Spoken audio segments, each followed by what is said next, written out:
Hello नमस्कार दोस्तों, मैं हूं अजय सिंह तंवर। आपका बहुत बहुत स्वागत है प्रिंटिंग गुरुजी में। दोस्तों आज हम बात करने वाले हैं international standards of paper sizes, यानी कि अंतरराष्ट्रीय मानक पेपर साइजेस के। दोस्तों A4, A3, A2, A0 ये जो साइजेस हैं, इनको ऐसा नाम क्यों दिया गया है और इसके पीछे क्या लॉजिक है जिसकी वजह से इनकी साइजेस निर्धारित होती हैं। दोस्तों ISO 216 स्टैंडर्ड्स के अंतर्गत पेपर साइजेस को 3 सीरीज में बांटा गया है, सीरीज ए, सीरीज बी और सीरीज सी। दोस्तों आज के एपिसोड में मैं बात करने वाला हूं सीरीज ए के बारे में। सीरीज बी और सी के बारे में आगे आने वाले एपिसोड्स में मैं बात करूंगा। तो चलिए शुरू करते हैं। दोस्तों लाइक बटन को क्लिक कर दीजिए और चैनल को सब्सक्राइब कर लीजिए। बेल आइकन दबाकर सबसे पहले पाएं नोटिफिकेशन हर वीडियो का। दोस्तों इंटरनेशनल ऑर्गेनाइजेशन फॉर स्टैंडर्डाइजेशन ने ISO 216 स्टैंडर्ड्स के अंतर्गत पेपर साइजेस को 3 भागों में बांटा, series A, series B, series C. हम बात करने वाले सीरीज ए के बारे में। दोस्तों सीरीज ए के कुछ स्टैंडर्ड्स हैं जिनकी वजह से इसे सीरीज ए में रखा गया है। तो दोस्तों ISO 216 स्टैंडर्ड्स के अंतर्गत ए सीरीज के पेपर्स को जो रखा गया है, उनके 4 बेसिक रिक्वायरमेंट्स को बताया गया है। इन्हें पूरा करने के बाद ही वो ए सीरीज का पेपर कहलाता है। ए सीरीज के पेपर की जो बेसिक रिक्वायरमेंट सबसे पहले है वो है कि length divided by width equal to 1.4142, यानी कि जब लेंथ को विड्थ से डिवाइड करते हैं तो हमारा आंसर 1.4142 आना चाहिए। इसे दूसरे तरीके से भी समझ सकते हैं कि जो हमारी लेंथ और विड्थ का आपस का रेशो है वो 1:1.4142 होना चाहिए या फिर 1:√2 होना चाहिए, तभी वो ए सीरीज का पेपर कहलाता है। इसकी दूसरी बेसिक रिक्वायरमेंट ये है कि A0 जो कि ए सीरीज की सबसे बड़ी साइज होती है, A0 का एरिया जो है वो 1 स्क्वायर मीटर होना चाहिए। जैसे कि A0 की साइज है 841 mm इंटू 1189 mm। इसकी मतलब इसका विड्थ जो है वो 841 mm होता है और लेंथ है 1189 mm।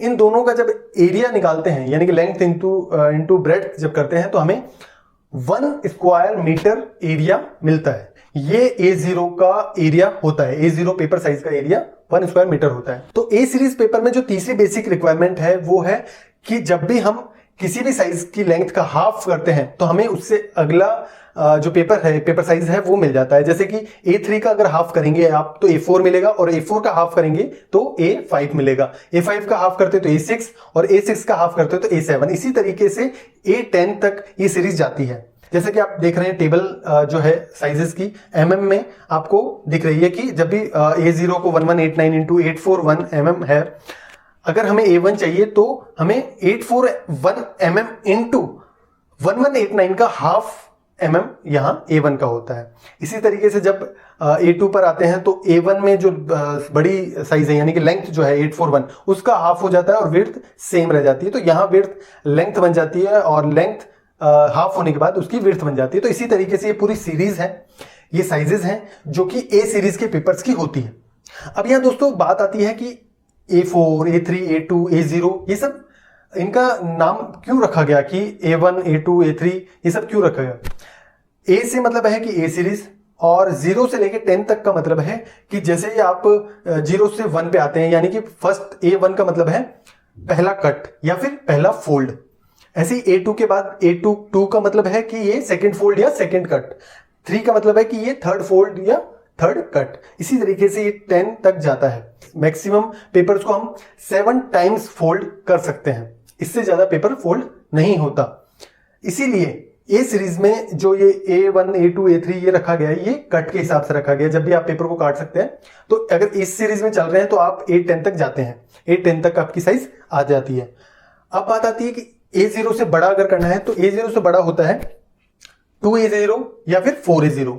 यहां 2 और 4 का मतलब है इंटू 2 और इंटू 4, यानी कि जब भी A0 को अगर आप डबल करते हो तो वो कहलाता है 2A0, और जब आप उसको 4 टाइम्स बड़ा करते हो तो वो कहलाता है 4A0। ये ओवरसाइज्ड पेपर्स होते हैं जो कि कॉमर्शियल पर्पसेस में काफी ज्यादा यूज आते हैं।